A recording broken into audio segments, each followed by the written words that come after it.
तथा model Naresh Kumar am ज्यूलाई पनि म आसन गर्नका लागि अनुरोध गर्न चाहन्छु। त्यसैगरी गायक राज लिम्बू ज्यूलाई पनि म आसन गर्नका लागि अनुरोध गर्न चाहन्छु। त्यसैगरी देउडा गायक करण विसी आसन गर्नका लागि अनुरोध गर्न चाहन्छु। त्यसैगरी करण विसी ज्यूलाई पनि म आसन गर्नका लागि अनुरोध गर्न चाहन्छु। त्यसैगरी नृत्यकार डान्सर किरण स्नेही ज्यूलाई पनि म अनुरोध गर्न चाहन्छु आसन गर्नका लागि। त्यसैगरी एलिना थापा ज्यूलाई पनि म आसन गर्नका लागि अनुरोध गर्न चाहन्छु। त्यसैगरी मोडेल रूपा साई सिंह ज्यूलाई पनि म आसन गर्नका लागि अनुरोध गर्न चाहन्छु। त्यसैगरी मोडेल दिनेश ओखरा ज्यूलाई पनि म आसन गर्नका लागि अनुरोध गर्न चाहन्छु।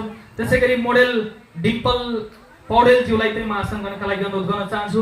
त्यसैगरी डान्सर रमा खनाल ज्यूलाई पनि म आसन गर्नका लागि अनुरोध गर्न चाहन्छु। त्यसैगरी डान्सर मनिषा विक ज्यूलाई पनि म आसन गर्नका लागि अनुरोध गर्न चाहन्छु। त्यसैगरी गायक सरोज सरगम ज्यूलाई पनि म आसन गर्नका लागि अनुरोध गर्न चाहन्छु।